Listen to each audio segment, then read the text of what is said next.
You know, folks, some people, recently I made a video on an indie game, Caravan SandWitch, mocks Charlie Kirk's death. And guess what? As expected, they refuse to apologize. They just doubles down. I'm not joking. Right here, just a recap, woke indie dev, or in this case, indie game. You know what? I would say woke games, because this one, Caravan SandWitch, you don't deserve the title indie. Remember one thing, indie means independent, but most importantly, this kind of thing would set a bad PR. But let's hope that the budget for that is not bloated. Okay, here's a recap right here. We all seen this. You guys can pause the video unless you want to see it, but let me just read it for you. It says, 1 year since the release of Caravan SandWitch. Also, a fascist got 360 no-scope. What a week. It's not a parody. This is an official developer account, okay?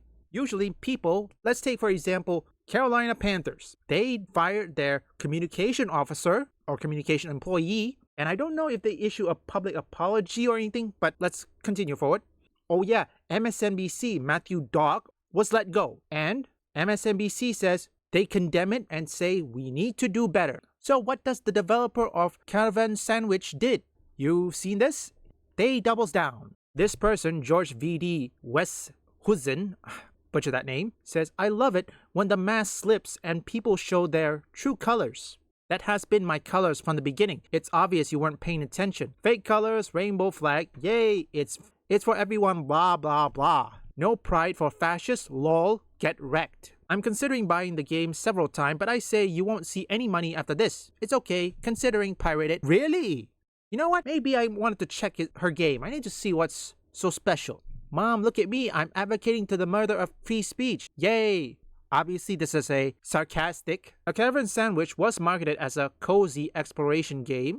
Cozy, huh? The French developer Émile Lefebvre, André Lucas of Studio Plain Toast, well, the game is toast, that's putting it lightly, has given interview about their passion for inclusivity, representation. Yes. Here it is, folks. Here it is. Touted their game as a gentle post-apocalyptic journey with no combat, no death, no hostility. I mean, what are you supposed to do? Just farm something? Like a farm sim. Sadly, their X feed paints a different picture entirely. One of the hostility, gloating, and contempt for anyone outside their ideological bubble. Inclusivity, it seems, has its limits. Now, why does this matter? Assassination is no joke. For a developer to use their platform to cheer on it is beyond reckless. And that is quite true. I'm going to continue to call out every single people. And I do mean every single people. It doesn't matter if you are AA, indie developer. If you mock or celebrate the death of Charlie Kirk, I will not have sympathy for you. And if you have to lay off or anything, if you suffer layoffs because of this comment, because of celebrating the death of Charlie Kirk,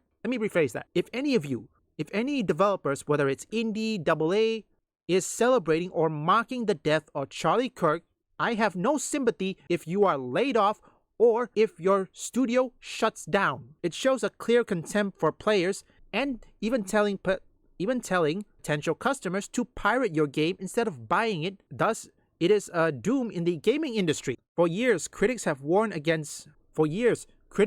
about activist developer pushing identity politics into their game while showing open contempt for anyone who disagreed. Today, Caravan SandWitch team provided Exhibit A in their disrespect of Charlie Kirk. Now, their official account will forever be tied to mocking a man's murder, cheering those who silence dissent. No marketing spin can undo that.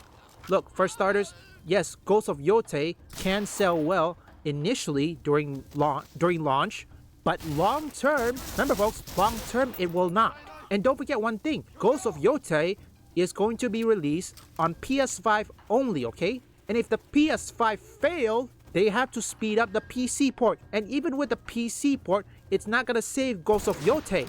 Like I said, to any developers who mocks or celebrate the death of Charlie Kirk, I will say it outright.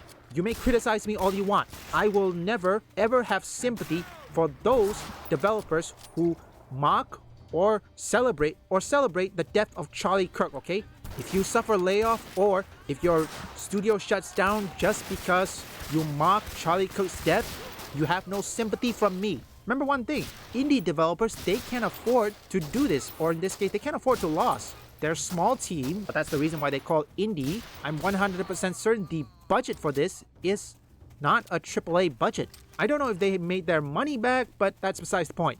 If anybody, again, I'm gonna keep on repeating this, if anybody, doesn't matter whether you're a developer, creator, whoever you are, if you celebrate or mock the death of Charlie Kirk, I'm gonna make it my mission to call you out, and I will not have any sympathy if you lose your job, or if you suffer layoff, or even the studio shuts down.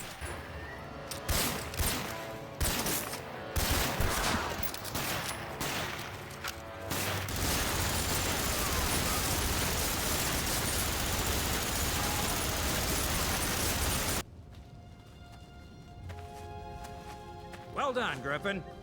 Now we got this airfield secured, we can get a foothold on this island and start pushing the Japanese back. We're through retreating, lad. America's back in this war. Leave a like and subscribe if you want woke or anti-war detected, or you just want to see me play games, or perhaps you like trending topics. Visit my second, third, and fourth channel up here or link in the description.